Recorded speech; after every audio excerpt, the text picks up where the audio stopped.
Friends, good morning, જય સ્વામિનારાયણ. સ્વાગત છે તમારા એક નવા બ્લોગમાં. આજે આપણે બ્લોગિંગની શરૂઆત થાય છે 10:30 વાગ્યાની. અહીંયા જોઈ શકો છો 10:30 વાગી ગયા છે. અહીંયા આપણે ભાત પણ બાફી લીધા છે. આ બાજુ ચણાનું શાક બફવા માટે આપણે રાખી દીધું છે. અહીંયા નમૂનું પડી ગયું છે અમારે વેકેશન, તો નમુબેન અમારે હેલ્પ કરવા માટે બેસી ગયા છે. અત્યારે ટમેટા સુધારી રહ્યા છે. સલાડ હાટું થઈને આ બાજુ ભાત અને ચણાનું શાક બફાઈ ગયું છે. અને ફ્રીજ મારું બગડી ગયું હતું, તો ફ્રીજ તો રિપેરિંગને થશે 4,000 રૂપિયા, બરોબર. તો ફ્રીજના છે 4,000 રૂપિયા અને મશીન રિપેરિંગમાંથી આજે આવી ગયું છે. તો અહીંયા કપડાં પણ આપણા સુકાઈ રહ્યા છે, જોઈ શકો છો તમે.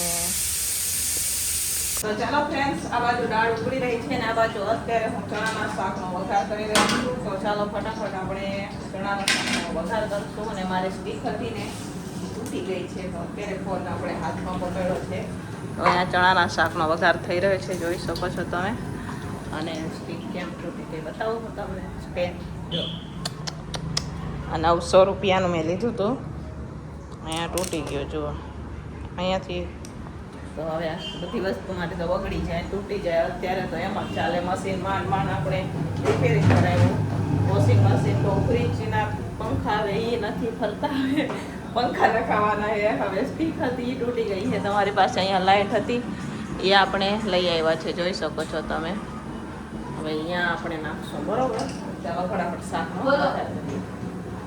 તો ચાલો ફ્રેન્ડ્સ, ફાઇનલી બપોરનું ટિફિન બનીને તૈયાર થઈ ગયું છે. આ પણ ભરાઈ પણ ગયું છે આજે તો, કેમ કે બહુ મોડું થાય છે. એટલે જો આમાં છે શાક આપણે ભરી દીધું છે, આમાં દાળ છે,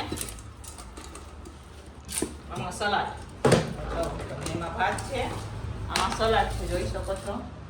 આમાં સલાડ છે અને આ ડબરામાં ભાત અને આ 4 ભાઈઓ માટે ટિફિન અલગથી ભરવાનું છે. આમાં રોટલી છે. આ એક બેનનું ટિફિન છે, આ બીજા બેનનું ટિફિન છે. અહીંયા આ રોટલી પેક થઈ ગઈ છે, બાકી હું પેક કરવાનો અત્યારે બાકી છે. જો આમાં તપેલામાં પણ એમ છે.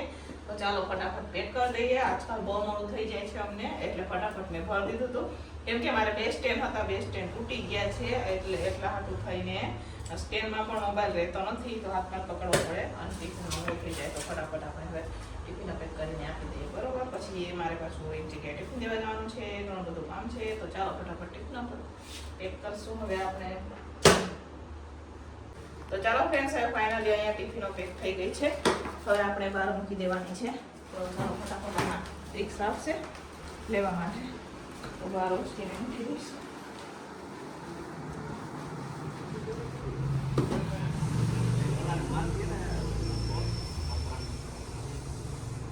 તો ચાલો ફ્રેન્ડ્સ, સાંજના વાગી ગયા છે 6 અને સાંજના ટિફિન પણ આપણે તૈયારી થઈ ગઈ છે. તો સાંજના ટિફિનમાં હું અત્યારે બનાવી રહી છું મસ્ત મજાનો રસાવાળો બટેકાનું શાક. તો એના માટે અહીંયા બટેકા બાફી લીધા છે. સાથે આપણે મગદાળવાળી ખીચડી પણ બનાવવાના છે. અને અહીંયા નમુબેન અમારે અત્યારે મરચાં ચીલી કટર કરી રહ્યા છે, કેમ કે કુકર ખાલી થાય એટલે કુકરને ઉટકી અને આપણે બનાવવાની છે એમાં ખીચડી. એટલા હાટું થઈને, બરોબર. બપોરે આપણે ટિફિનો ભરી અને પછી વાસણ ઉટકી અને પછી તો આપણે વહી ગયા હતા ઉપર. આજે થોડું ઘણું ઉપર પણ કામ હતું, એટલા હાટું થઈને. તો ચાલો અહીંયા બધી જો અમારા ઘરમાં અત્યારે બધા ટિફિનો આવે ને એ આવી રીતના હોય. અને પવન થોડોક છે ને એટલે ઢાંકણા ક્યાં ઉઠશે, ઠેલિયું ક્યાં ઉઠશે ને અત્યારે તેવી હાલત છે. તો ચાલો ફટાફટ આપણે રસોડામાં આવી ગયા છે. હવે શાકનો વઘાર કરી દઈશું. અમારા નમુબેન એમ કહે કે ચટચટ જમવાનું બનાવી દો. તો આપણે ફટાફટ જમવાનું બનાવવાનું છે. તો પહેલાં તો શાક વઘારવા માટે આપણે બનાવી દઈશું. અહીંયા તો પહેલાં લઈ દીધા શાક આપણે વઘાર કરી લઈએ, બરોબર. સ્ટેન્ડ બધા તૂટી ગયા છે. આ લાઇટનું સ્ટેન્ડ પણ તૂટી ગયું છે. હવે તો તપેલું મૂકી દે પાછું, કેમ થાય છે, બરોબર. તો ચાલો આપણે. તો ચાલો ફ્રેન્ડ્સ, અત્યારે હવે વઘાર કરી રહ્યા છે આપણે બટેકાના શાકનો. તો આ બાજુ ગરમ પાણી રાખી દીધું છે, જેથી ખીચડી ફટાફટ થઈ જાય થઈને. તો અત્યારે હું બટેકાના શાકનો વઘાર કરી રહી છું. તો ચાલો ફટાફટ હવે વઘાર કરી લઈશું. પવન પણ આજે તો બહુ છે, તડકો તો એટલો ને કે વાત પૂછો, બહુ તડકો છે આજે તો. આજે કેટલા દિવસથી તડકો તો વધારે જ છે અમારા રાજકોટમાં. તમારે કેવો તડકો છે કોમેન્ટ કરજો, બરાબર. તડકો બાજુ અમારે રાજકોટનો ભૂકા એવો તડકો છે ત્યારે. તો ચાલો ફટાફટ આપણે વઘાર કરીએ.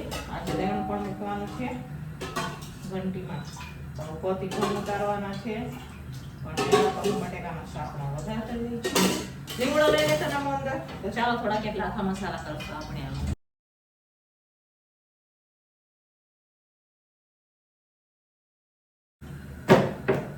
તો ચાલો હવે આપણે કરશું મસાલામાં લાલ મરચું પાવડર, હળદર, ધાણા જીરું, કસૂરી મેથી તો પૂરી થઈ ગઈ છે.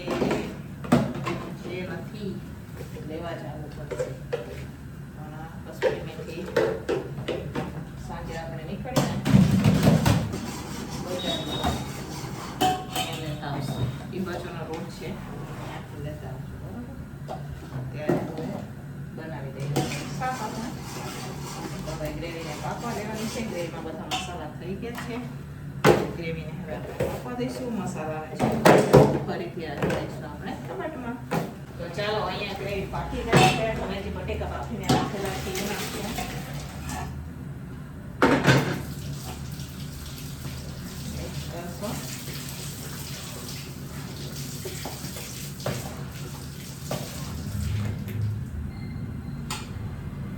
એક ગ્લાસ પાણી નાખશું આપણે. ગરમ પાણી છે.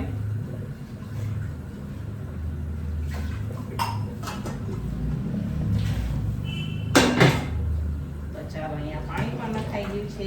મસ્ત મજાનું રસાવાળું આપણે બટેકાનું શાક બની ગયું છે. બતાવું હું તમને નજીકથી.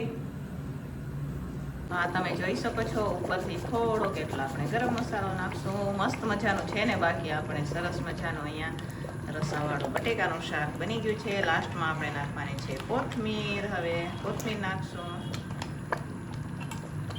હેલો ફ્રેન્ડ્સ, આનું ટિફિન બનીને તૈયાર થઈ ગયું છે. જોઈ શકો છો તમે અહીંયા મસ્ત મજાના આપણે રસાવાળા બટેકાનું શાક બનાવેલું છે. સાથે છે ખીચડી. આમાં પણ ખીચડી છે, રોટલી છે. અને આજે અમે બહુ વહેલું ટિફિન બનાવી દીધું છે. સાંજનું ટિફિન બહુ વહેલું બની ગયું છે. કેમ કે અમે મંદિરે આજ શનિવાર હોય એટલે અમે મંદિરે ગયા હતા. તો અત્યારે હવે હું ટિફિનો ભરી રહી છું. તો ચાલો ફટાફટ હવે ટિફિનો પેક કરી દઈશું. રાજુ પણ ટિફિનો પેક કરાય છે. હું પણ ટિફિનો પેક કરી રહી છું. ફટાફટ ટિફિનો પેક કરશું. ટિફિનો વાળા ભાઈઓ પણ લેવા માટે આવી ગયા છે. તો ચાલો ફટાફટ ટિફિનો પેક કરી દઈએ હવે આપણે.